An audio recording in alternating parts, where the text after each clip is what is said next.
Hello बच्चों, पिछले term पर हम लोगों ने संबंध के बारे में पढ़ा था। फिर उसके बाद प्रांत मतलब डोमेन, परिसर, सह प्रांत, इन सब चीजों के बारे में पढ़ा है। आज जो संबंध है उसमें द्विआधारी जो संबंध होते हैं उनके प्रकार जो होते हैं उनके बारे में पढ़ेंगे। शुरुआत करते हैं। पहला अपना संबंध है सम्मित संबंध। सम्मित संबंध बताया था हमने। संबंध क्या होता है? संबंध जो अपने ब्लड रिलेशन में होता है, भाई बहन का, माता पिता का, बच्चों का, मोहल्ला पड़ोस, क्लास का, सहपाठियों का, ऐसे ही गणित की भाषा में बहुत सारे संबंध होते हैं। उसको बताया था बराबर है, सर्वांगसम है, समरूप है। यहाँ पे हम बात करते हैं सम्मित संबंध की। अगर मैथ की भाषा में बात ना करें, नॉर्मल सी भाषा में बात करें तो एक दूसरे का संबंध देखो किस प्रकार से होता है। हम लोग कह सकते हैं कि x का कोई रिलेशन क्या है? y से है। किससे है?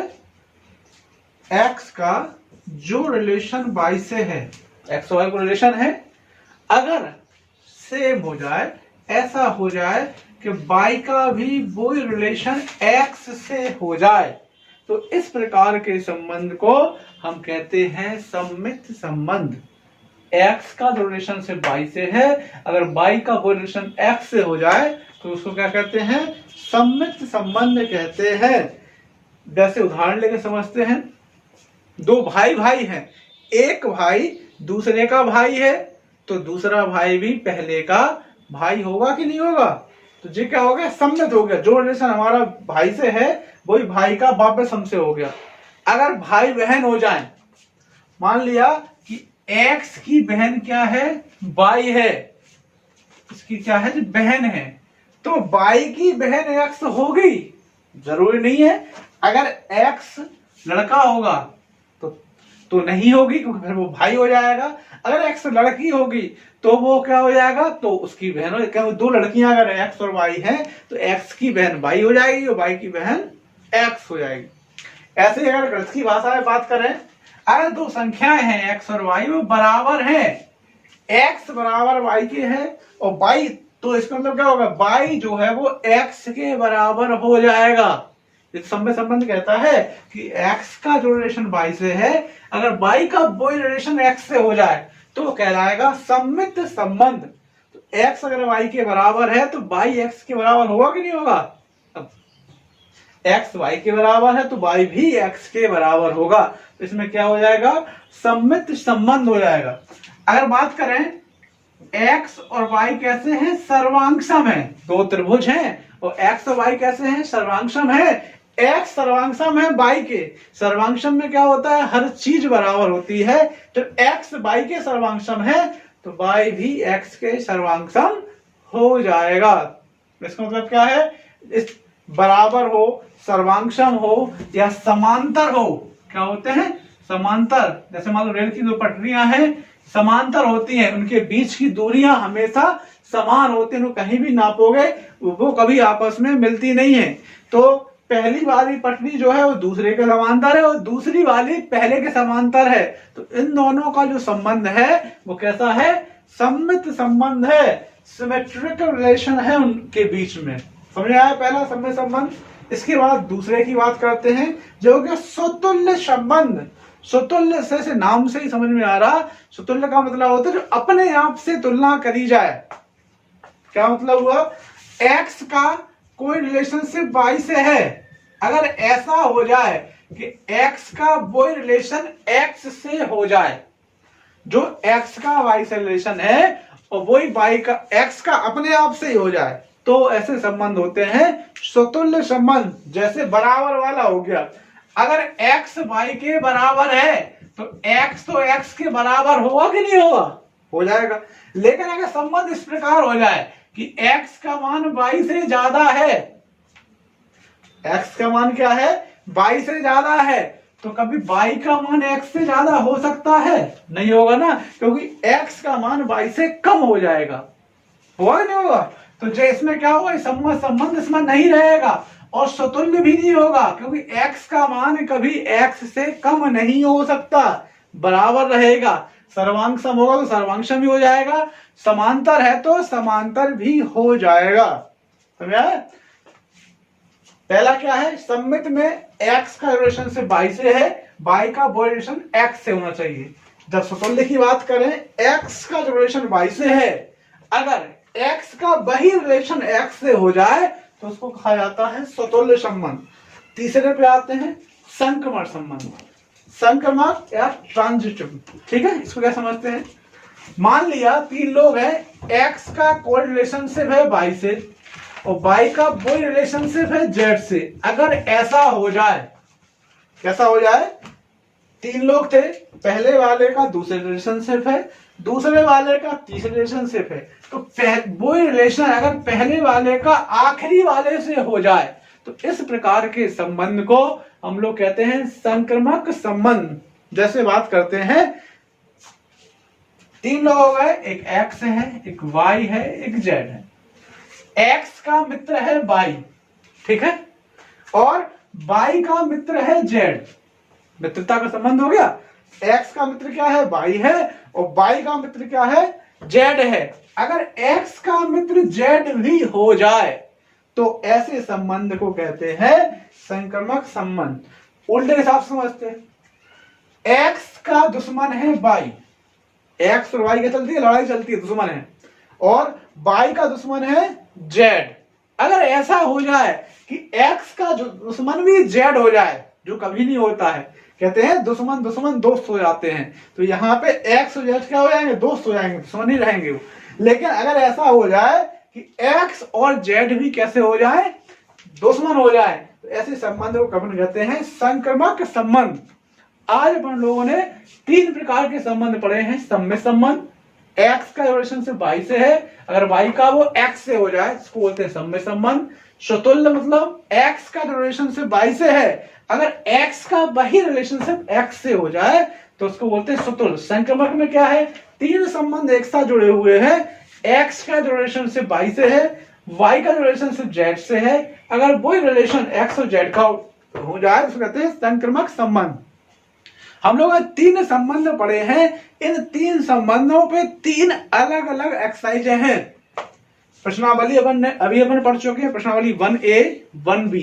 अब 3 एक्सरसाइज है, 1C 1D और 1E, जिनको आज अपन लोग लगाएंगे।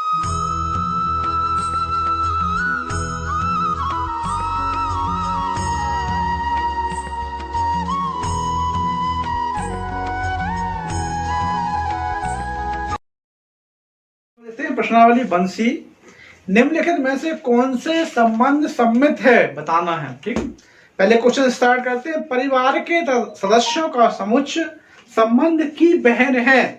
इसके लिए हम बता रहे थे अभी कि अगर की बहन के लिए संबंध क्या होना चाहिए था, अगर x का जो रिलेशनशिप y से है, y का वो रिलेशनशिप x से हो जाए तो ऐसे संबंध को हम लोग कहते हैं सम्मित संबंध। कौन से संबंध, सम्मित संबंध। इस पूरे एक्सरसाइज सबके लिए बताना है, 8 के 8 क्वेश्चन में लिख दिए हैं, यहाँ पे बताना है कि कौन कौन से सम्मित है और कौन कौन से सम्मित नहीं है। पहले क्वेश्चन से स्टार्ट कर दूं, लिखा है कि अगर परिवार के बहुत सारे सदस्य हैं और उसमें बताना है कि जो बहन का रिश्ता है, भाई बहन अगर है तो उनमें सम्मित संबंध होगा कि नहीं होगा। बात करते हैं, x मान लिया कि भाई है और x की y क्या है, बहन है, तो क्या आवश्यकता है कि y की बहन x भी हो। एक कंडीशन में है वो, एक कंडीशन में नहीं है। x अगर लड़का है तो दे संबंध नहीं होगा, और x अगर लड़की है तो बहन बहन का संबंध हो सकता है। तो गणित में हमेशा वो चीज ली जाती है जो सार्वभौमिक सत्य हो, 100% सत्य हो। इसमें बात 50-50% की हो गई है, इसीलिए अपन इसमें क्या लिखेंगे कि बहन है, सम्मित संबंध नहीं है, सम्मित नहीं है। बात समझ आया? जिसमें 100% बात हो वो अपन लिखेंगे कि सम्मित है, इसमें 100% नहीं है तो वो सम्मित नहीं है। दूसरी वाली बात करते हैं समांतर के। समांतर क्या है, अगर 2 रेखाएं हैं, जे रेखा इसके समांतर है, ये वाली रेखा क्या है, इसके समांतर है, तो ये वाली रेखा भी इसके समांतर होगी। ये रेखाएं कैसी हैं, आपस में समांतर है। जैसे उदाहरण बताया हमने, रेल की पटरियां जो हैं हमेशा समांतर में रहती हैं, कभी एक दूसरे से मिलती नहीं है। तो उनमें जो संबंध होगा वो कैसा रहेगा, सममित रहेगा। इसका आंसर आ जाएगा हाँ, क्या लिख सकते हैं, एस। फिर आ गया सर्वांशम। अगर दो त्रिभुज हैं, एक त्रिभुज ये हो गया और दूसरा त्रिभुज ये है, इनके बीच में सर्वांशम का संबंध है। सर्वांश का मतलब ये होता है इसकी सारी भुजाएं, सारे कोण, आकृति सब कुछ समान है। सर्वांशम एक सा ही है। तो इसके लिए जो समान है इसके लिए भी वो समान है, मतलब सर्वांशम एक दूसरे के लिए बराबर होते हैं। तो x का रिलेशनशिप y से रहेगा, वो रिलेशनशिप y का भी x से रहेगा। तो सर्वांशम संबंध के लिए भी इसका आंसर हाँ आएगा। इसी प्रकार समरूप संबंध के लिए भी इसके लिए आंसर हाँ आएगा। समरूप में क्या होता है, कोण समान होते हैं। दो त्रिभुज अगर है तो तीनों के तीनों कोण दूसरे के तीनों कोण के समान होंगे। जब समान रहेंगे तो उनमें संबंध कैसा होगा, सम्मित हो जाए। अब आते हैं अगले क्वेश्चन पे। का वर्ग है, x और y में का रिलेशन है कि x जो है y के वर्ग के बराबर है। ये तो होगा, दो संख्या है, का वर्ग है मतलब x बराबर है y स्क्वायर का। x और y का जो संबंध है वो है वर्ग का संबंध। तो क्या ऐसा हो सकता है कि y जो है x स्क्वायर के बराबर हो जाए? ऐसा कभी भी संभव नहीं है। मान लिया कि y का मान 2 है तो x का मान 2 का वर्ग हो जाएगा 4।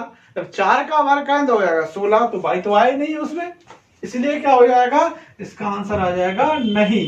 इसी प्रकार जब लेस देन वाली बात करेंगे, कम है, जब x का मान जो है y से कम है तो y का मान x से कम हो जाएगा। कैसे हो जाएगा, x का मान y से कम है और y का मान x से कम हो, वैसे भी हो ही नहीं सकता।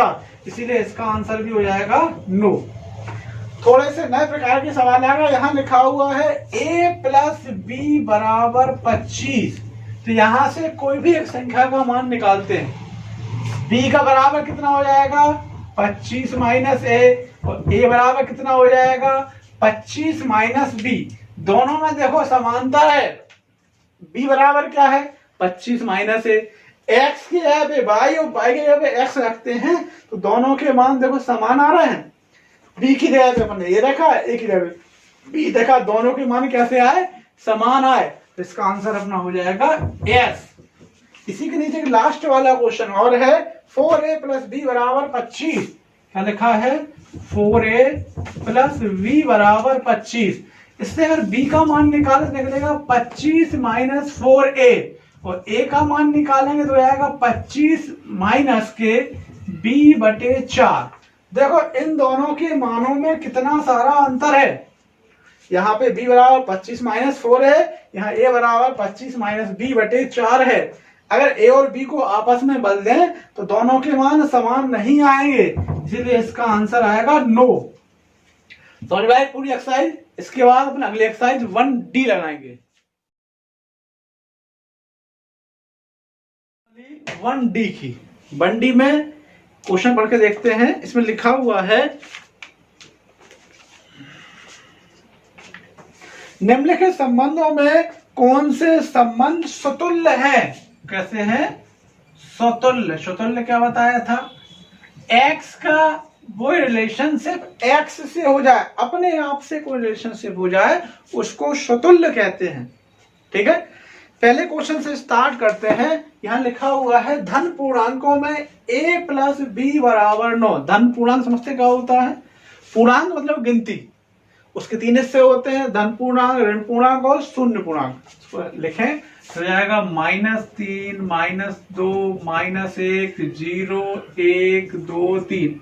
प्लस की संख्या है, माइनस की संख्या है, ये कहलाते हैं अपने पूर्णांक। इसमें लिखा है धन पूर्णांकों में a प्लस b बराबर 9। अगर स्वतुल्य है, स्वतुल्य के लिए क्या कंडीशन होती है कि a की जगह पे a रखा जाता है, माने b की जगह पे अपन a रख के रखेंगे तो यहाँ क्या हो जाएगा, a प्लस b बराबर 9 था, अपन ने b की जगह पे a लिख दिया तो क्या हो जाएगा, 2a बराबर 9 और a बराबर कितना आ जाएगा, 9 बटे 2।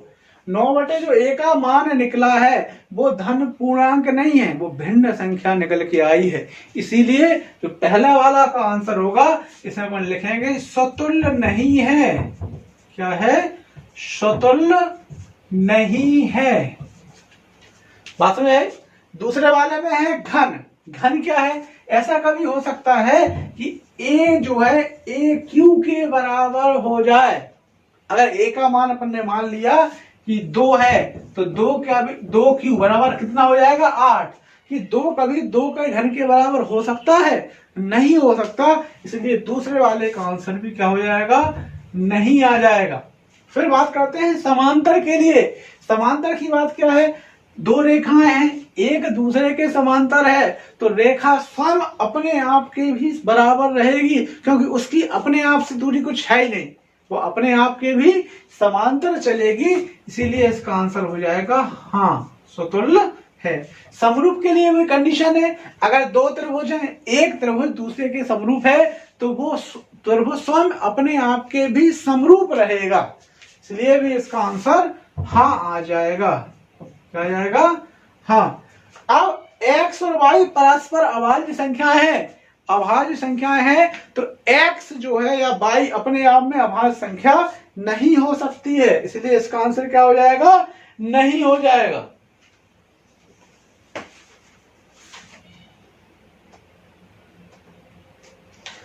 क्या है इसका आंसर? नहीं। और लास्ट वाले में देखो क्या लिखा हुआ है, यहाँ पे दिया गया है आखिरी वाले क्वेश्चन में r की वैल्यू दी गई है। r में एक समुच्चय बना हुआ है, लिखा हुआ है 1 2 3 और इसका रिलेशनशिप जो बना हुआ है r बराबर 1 1 2 2 3 3। फिर लिखा हुआ है 1 2 और 2 3। बताना है इसमें संबंध जो है स्वतुल्य है। स्वतुल्य के लिए जो r की वैल्यू निकलेगी माने अपने आप से तुलना करें और वही मान निकले। यहाँ पे देखो 1 के लिए 1 मान निकला है, x का मान 1 रखा तो y का मान 1 आया, समान वैल्यू आई है। ऐसे y का मान 2 रखा है, फिर x का मान 2 रखा है, y का मान 2 आया है, x का मान 3 रखा है, y का मान 3 आया है। इससे जो क्या हो जाएगा, इतनी संख्याओं के लिए ये स्वतुल्य है। कैसा है? स्वतुल्य है। ये एक्सरसाइज अपनी खत्म हो गई। इसके बाद अगले एक्सरसाइज देखेंगे 1E। 1E में बताना है कि निम्नलिखित में से कौन से संबंध जो है वो कैसे हैं? संक्रमक हैं। संक्रमक। संक्रमक के लिए हमने बताया था कि x का जो रिलेशनशिप y से है और y का वही रिलेशनशिप z से है, अगर ऐसा हो जाए कि x का भी वही रिलेशनशिप z से हो जाए तो ऐसे संबंध को संक्रमक संबंध कहते हैं। जैसे पहला क्वेश्चन अपन लेके चलते हैं, a b को विभाजित करता है, मतलब a का भाग जो है वो b में चला जाता है। जैसे विभाजित कर है, a का भाग लगाया b में चला गया, b का भाग लगाया और c में चला गया। तो ये बताओ कि a का भाग c में जाएगा कि नहीं जाएगा? चला जाएगा। जब a का भाग b में चला जाता है और b का भाग c में चला जाता है तो a का भाग c में भी चला जाता है। मतलब संख्या लेके चलते हैं, 2 का भाग जाता है 4 में, चला गया। 4 का भाग जाता है 16 में, 2 का भाग 4 में जाएगा और 4 का भाग 16 में जाएगा तो 2 का भाग 16 में चला जाएगा। इसीलिए जो पहला संबंध है इसका आंसर अपना आएगा हाँ, क्या लिखेंगे? S। ठीक है। दूसरा बात देखो, a का मान b से कम है, समझ ना, a का मान है b से कम और b का मान है c से कम, तो a का मान c से कम हो जाएगा कि नहीं हो जाएगा? 100% हो जाएगा। एक b से छोटा है, b c से छोटा है तो a सबसे छोटा हो ही गया है। तो इसका मतलब क्या हो गया कि a जो है सबसे छोटा, इसका आंसर भी हाँ रहेगा। इसी प्रकार बराबर की कंडीशन में जब a बराबर b है और b बराबर c है तो तीनों बराबर ही हो गए, तो ये भी कैसा संबंध हो जाएगा? संक्रमक संबंध हो जाएगा। फिर आए समरूप में, इसके लिए भी इसका आंसर हाँ हो जाएगा, क्योंकि समरूप तीन त्रिभुज, ये पहला दूसरे के समरूप है, दूसरा तीसरे के समरूप है। वहां सबके कोण आपस में कैसे हो गए, बराबर हो गए। जब बराबर हो गए तो ये क्या हो जाएगा, समरूप रहेगा, तो इसके लिए भी इसका हाँ आंसर हाँ में आएगा। पांचवा क्वेश्चन देखो, पांचवा क्वेश्चन थोड़ा अलग प्रकार का, यहाँ बिंदु संख्या दी गई ए बी सी, वही लेना है एक्स वाई जेड या ए बी सी। रिलेशनशिप बना, यहाँ लिखा हुआ है A B C A B ए और ए सी। क्या बताया था, तीन संख्याएं हैं तो इसमें संबंध बनना चाहिए। ए का जो रिलेशनशिप बी से है इस तरीके से बनता, फिर बी का बॉय रिलेशनशिप सी से आता, और फिर सी का बॉय रिलेशन आया था कैसे, ए से। अगर ये तीनों संख्याएं इस ब्रैकेट में है तो वो संबंध संक्रमक होगा। बताओ ये तीनों संख्या इसमें है, देखो ए बी तो है और सी ए भी है, लेकिन बी सी नहीं है, इसके अंदर बी सी नहीं है, माने ए का जो रिलेशनशिप बी से है, बी का वो रिलेशनशिप सी से होना चाहिए, जब तो आंसर आएगा। तो इसीलिए इस वाले में क्या हो जाएगा, जे संक्रमक संबंध नहीं है, इसका आंसर आएगा नो। छठवां सवाल पांचवें सवाल जैसा है। सातवां सवाल देखते हैं, अब देखो कितना अच्छा क्वेश्चन है। एक्स वाई को प्रेम करता है, एक्स वाई को क्या करता है, प्रेम करता है, और वाई करता है जेड को प्रेम, तीसरे पर्सन को। तो ऐसा कभी संभव है कि पहला वाला आखिरी वाले को भी प्रेम करता हो? बिल्कुल संभव नहीं है, एक दूसरे को जानते तक नहीं है लोग बाग। ठीक है, तो इसका आंसर भी क्या आएगा, नो में आएगा। बच्चों आज हम लोगों ने तीन एक्सरसाइजें पढ़ी हैं, इन तीनों एक्सरसाइजों को आप लोगों को अपनी फेयर कॉपी पे लिखना है। ठीक है, और अगर कोई समझ में ना आए तो कमेंट्स करना है।